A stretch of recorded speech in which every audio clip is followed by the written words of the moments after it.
My dad can fix it, the boy said to the millionaire stranded with her Ferrari on the road. Lauren Walker was the kind of woman who turned heads the moment she entered a room, not just because of her tailored designer suits or the glint of diamonds on her wrist, but because of the way she owned every space she walked into. At 35, she was a self-made tech mogul, the CEO of a company that had redefined artificial intelligence in Europe. Interviews, investors, innovation summits. She conquered them all with the poise of a queen and the focus of a soldier. But in the silence of her penthouse at night, where floor-to-ceiling windows looked out over Madrid's shimmering skyline, Lauren was just Lauren. No press releases, no cameras. Just a woman sitting on a leather couch with a glass of wine, her phone screen lighting up with messages she didn't want to read and meetings she didn't want to attend. This morning, however, she had felt something different. Restless. She had a major meeting lined up just outside the city, a potential acquisition of a small but promising robotics startup. Her team insisted she take the company car with her usual chauffeur, but Lauren declined. "I'll drive myself," she had said, grabbing the keys to her red Ferrari as her assistant gaped. "I need air, space." Now, speeding along a winding rural road 2 hours outside Madrid, she almost regretted that choice. The sun had begun to dip, casting long shadows over the golden fields. Her playlist was low in the background, a mix of classical and soft jazz, barely audible over the engine's purr. Then, suddenly, the purr turned into a cough, a shudder. The car jolted forward and then died. Lauren blinked in disbelief. "No, no, no, come on," she muttered, hitting the ignition again. Nothing. The dashboard flickered. Dead. She climbed out in frustration, slamming the door behind her. All around, olive trees stretched into the distance. No signs of houses, cars, or people. Just the soft whisper of wind and the distant chirping of birds. She pulled out her phone. Zero signal. "You've got to be kidding me." She was alone, in heels, next to a luxury sports car that now looked completely ridiculous in the middle of the countryside. That's when she heard it. A giggle. Her body stiffened, eyes scanning the area. It came again, closer this time. She turned, and there he was, a little boy, maybe 4 years old, standing at the edge of the road. Curly dark hair, dirt-smudged cheeks, and the biggest, most curious brown eyes she'd ever seen. He wore faded overalls and no shoes. "Where did you come from?" Lauren asked, instinctively checking her surroundings again. No adults in sight. The boy tilted his head. "Your car is broken." "Yeah, I noticed." He took a step closer. "My dad can fix it." Lauren raised an eyebrow. "Your dad, where is he?" The boy pointed toward a narrow dirt path leading into the fields. "There, come." She hesitated. This was absurd. Following a barefoot child into the countryside wasn't exactly in the CEO handbook, but her options were limited. "And what's your name?" she asked cautiously.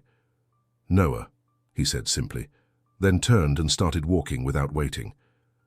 Against all logic, Lauren followed. They moved past rows of olive trees and low stone walls. The sun dipped further, painting the world in warm amber. The dirt path twisted and narrowed until finally, tucked behind a grove of fig trees, they reached it. A workshop. Old, rustic, with ivy crawling up the walls and tools hanging from hooks outside like an open-air museum of mechanics. Inside, a man stood bent over an engine block, grease on his arms, sleeves rolled up. As he turned at the sound of footsteps, Lauren's breath caught slightly. He was tall, mid to late 30s, rugged in that effortlessly handsome way that didn't require designer suits. His hair was tousled, a touch of silver at the temples, and his sharp blue eyes froze when they landed on her. "Noah," the man said, surprise etched into his voice. "Who's this?" "She's got a car. It's sick," Noah explained. Lauren forced a polite smile. "I'm Lauren. My car broke down nearby. Your son offered your help." The man wiped his hands on a rag. Daniel Walker. Walker. The coincidence hung there unspoken. He glanced at her, then past her, probably noticing the heels, the perfectly manicured nails, the way she clearly didn't belong in this world. "I don't usually work on Ferraris," he said, voice calm, reserved. "Neither do I," she replied, "but today's full of surprises." Daniel looked at Noah, who now busied himself drawing shapes in the dirt with a stick, then back at her. "You left it where?" Lauren gestured vaguely. "About 10 minutes that way." Daniel grabbed his keys. "I'll tow it in. You can wait here if you're okay with that." She nodded, though she wasn't sure what she was agreeing to. Noah looked up. "You can sit by the chickens." Of course there were chickens. She spent the next hour in a small wooden chair near the garden, surrounded by clucking hens and the faint smell of motor oil. But oddly, she wasn't uncomfortable, just disconnected. In a good way. When Daniel returned with the Ferrari hitched to his truck, he gave her a slight nod. "Definitely electrical. I'll need to keep it overnight, maybe longer." Lauren glanced at the sky, now slipping into twilight. "Is there a hotel nearby?" He looked at her like she'd asked if there was a private airport. "There's a guest room. It's simple but clean. You're welcome to stay. This place doesn't exactly do Uber." She blinked, surprised by the offer, surprised more by her own immediate answer. "Okay, thank you." Later that night, after a homemade dinner Daniel insisted she join, Lauren found herself lying in a small but cozy room. The window was open, letting in the scent of wild herbs and the faint sound of night insects. Her phone sat on the table, still no signal. And yet, for the first time in years, Lauren didn't feel the need to check it. She closed her eyes and thought of Noah's wide smile, of Daniel's quiet strength, of the way the stars looked from this quiet village, so different from the city skyline. She wasn't sure what tomorrow would bring, but tonight, in a place she never meant to be, surrounded by strangers she didn't expect to meet, something inside her shifted, something unfamiliar, something warm. The morning sun spilled through the window in soft golden waves, gently waking Lauren from the best sleep she'd had in years. No buzzing alarms, no back-to-back calendar alerts, just the sound of birdsong and a distant rooster announcing the day. She sat up slowly, confused for a moment by the unfamiliar wooden beams above her head, then remembered. The Ferrari. The boy. The mechanic. This place. Her feet touched the cool tile floor. The room was plain but charming, whitewashed walls, a hand-stitched quilt, and a small clay vase filled with dried lavender on the windowsill. Her phone lay silent beside the bed. Still no signal. She sighed and headed toward the kitchen, the smell of coffee and something sweet pulling her in. Daniel stood at the stove, flipping what looked like pancakes, wearing a faded grey t-shirt and jeans. He glanced up as she entered. "Morning," he said. "Is that real coffee I smell?" Lauren asked, eyes wide. He smirked. "Strong and black. You want?" "Please." As she sipped, she noticed Noah perched on a stool, face smeared with syrup. "Hi, Miss Ferrari." He grinned, waving. Lauren raised an eyebrow. "Miss Ferrari?" Noah shrugged. "You showed up with a red car that made angry noises. So you're Miss Ferrari now." Daniel chuckled. "He's not wrong." Lauren laughed despite herself. Something about this place, about them, was disarming her piece by piece. She wasn't sure whether to be alarmed or grateful. After breakfast, Noah insisted on giving her the tour. They walked through the small village, where sun-dappled streets wound between stone cottages and flower-draped balconies. Lauren, still in designer jeans and borrowed sneakers, was a strange sight, but the locals greeted her with warm nods and curious smiles. Some recognized her. Madrid was only a few hours away, but no one asked for selfies or autographs. They treated her like any other visitor. Noah pointed out the bakery that made the best almond tarts, the little square where he chased butterflies, and a quiet creek where frogs liked to sing at night. Every corner seemed to hold a small delight, and Lauren found herself smiling more than she had in months. They passed a small open-air market where an older woman waved them over. "You're the one whose car broke down?" she asked in Spanish-accented English. Lauren nodded. "Well, since you're stuck here, you can help me with the empanadas." Before Lauren could protest, she was handed an apron and a bowl of filling.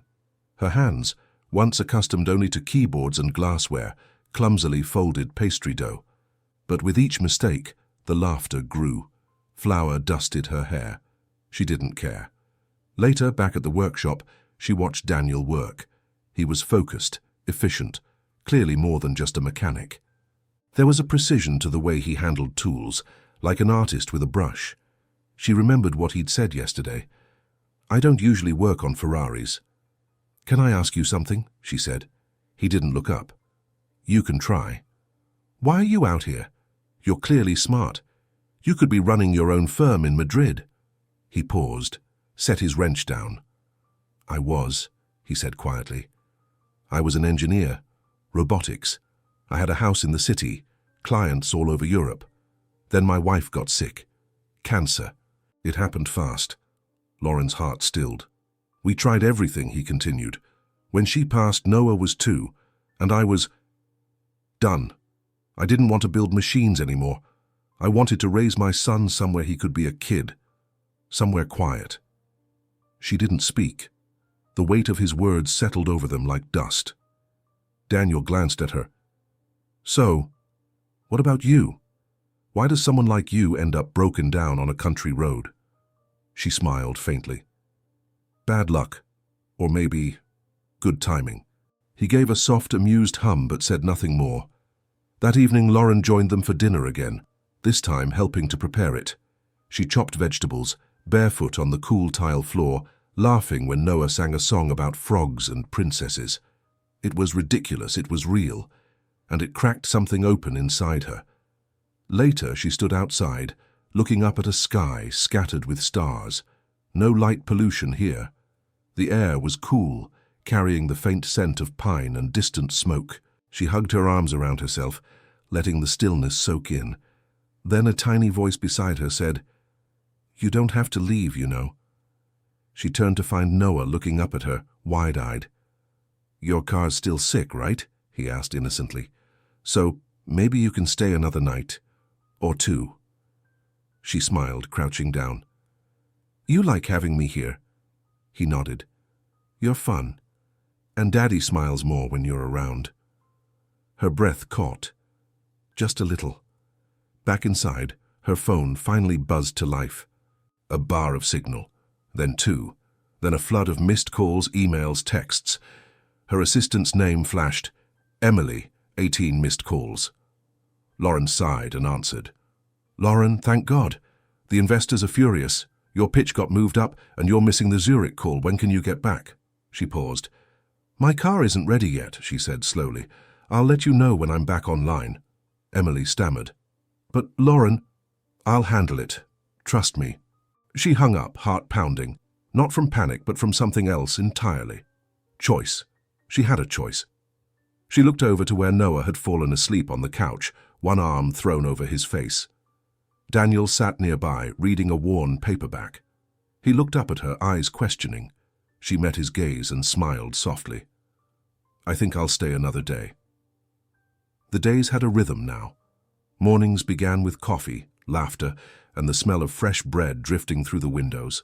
Afternoons brought quiet moments in the garden, long walks through olive groves and lazy conversations beneath the shade of fig trees. Evenings belonged to stars, firelight, and unspoken glances.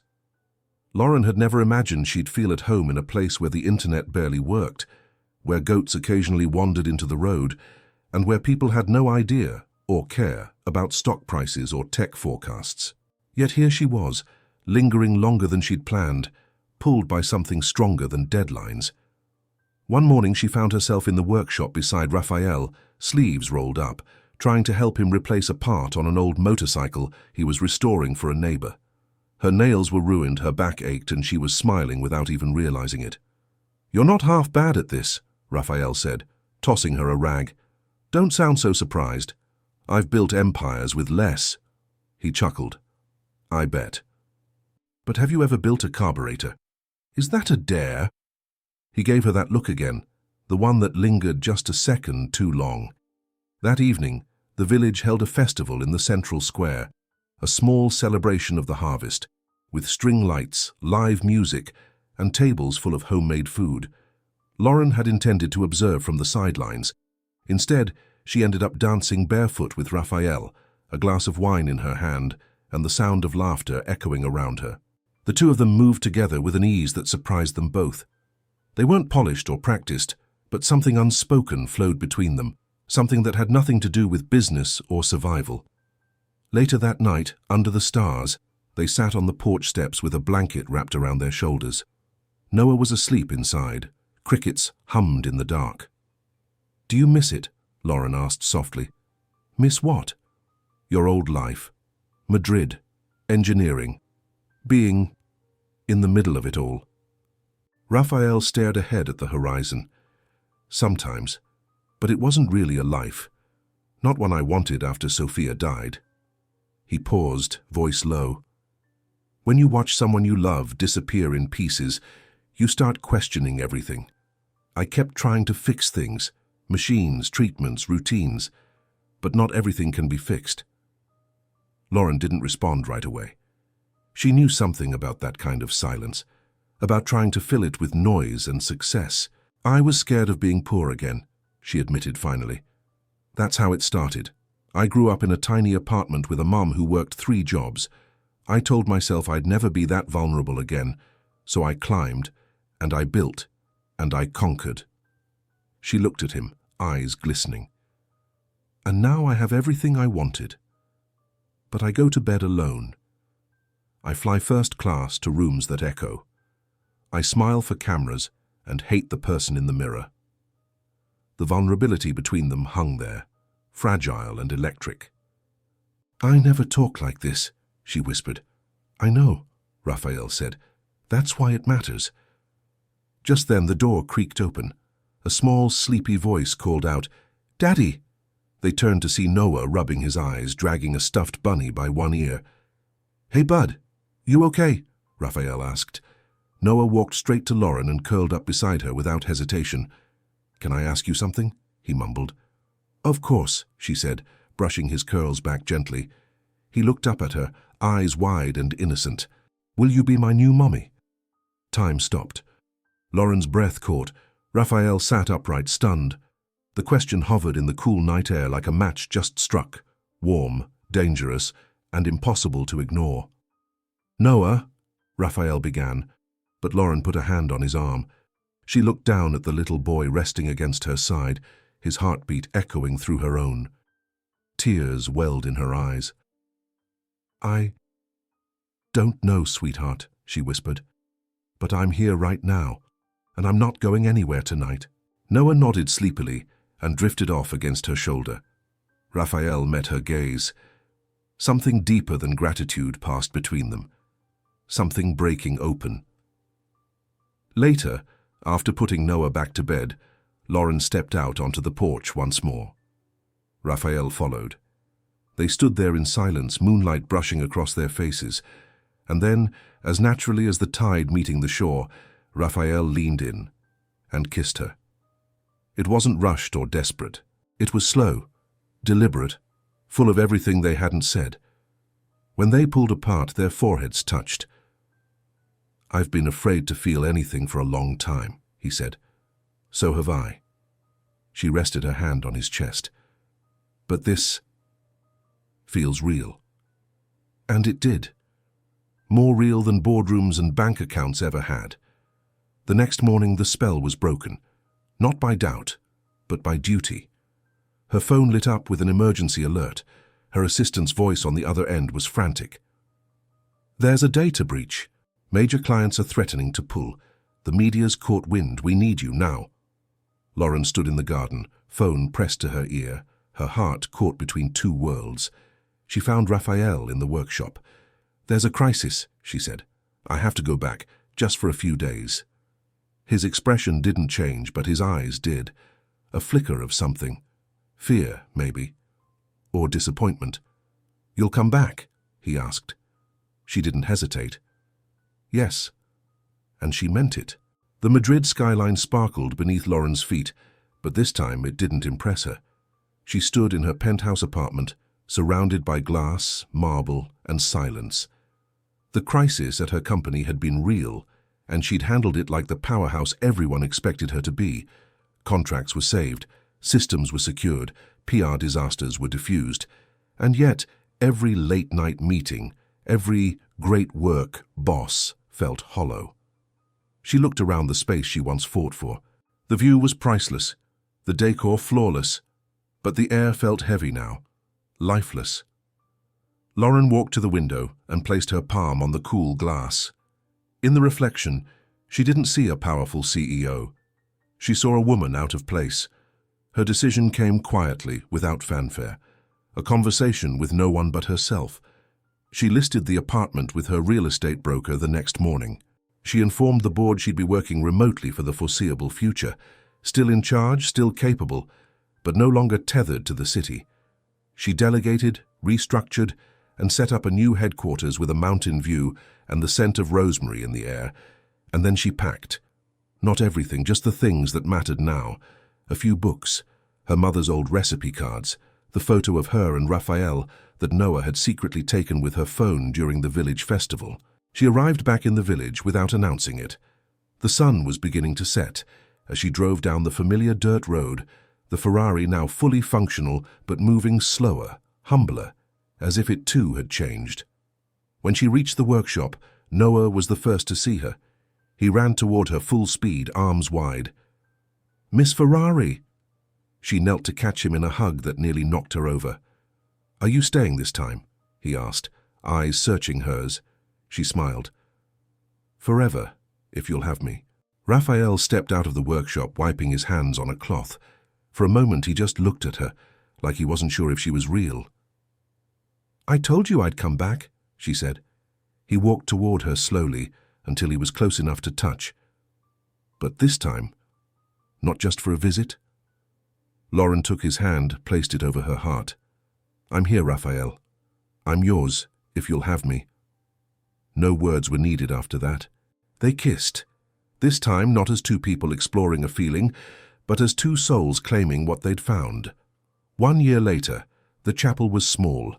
Simple wooden beams, wildflowers everywhere, and rows of folding chairs filled with villagers who had come to love the woman who once arrived in a Ferrari with designer heels and a guarded heart.